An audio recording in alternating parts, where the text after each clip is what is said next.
Assalamualaikum warahmatullahi wabarakatuh. Innal hamdalillah wa inna syukurillah amma ba'd. Perkenalkan, nama saya Habibur Rahman dari program studi Hukum Tata Negara. Di sini saya akan menjelaskan mengenai sejarah perkembangan bahasa Indonesia. Bahasa Indonesia dikenal sebagai bahasa Melayu, yang dalam perkembangannya mulai digunakan sebagai bahasa resmi dari bangsa Indonesia dan juga dikenal sebagai bentuk bahasa pemersatu bangsa. Bahasa Indonesia diresmikan setelah proses proklamasi dari kemerdekaan Republik Indonesia.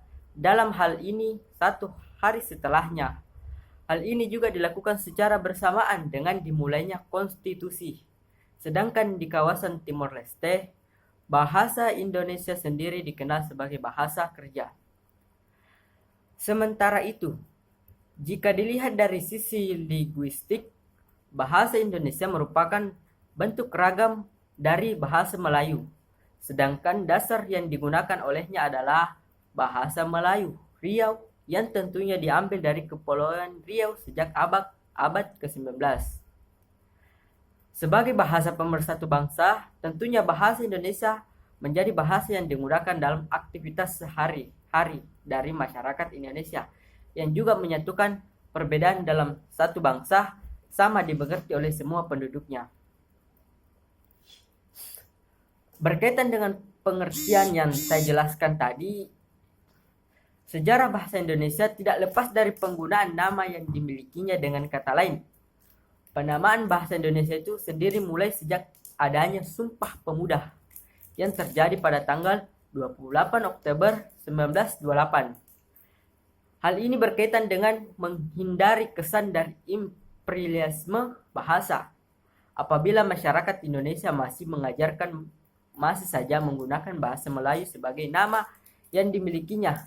Karena itulah dalam proses tersebut terjadi beberapa perbedaan yang ditimbulkan pada keberadaan dari bahasa Indonesia ini dengan jenis bahasa Melayu yang digunakan di kawasan Riau atau Semenanjung Malaya.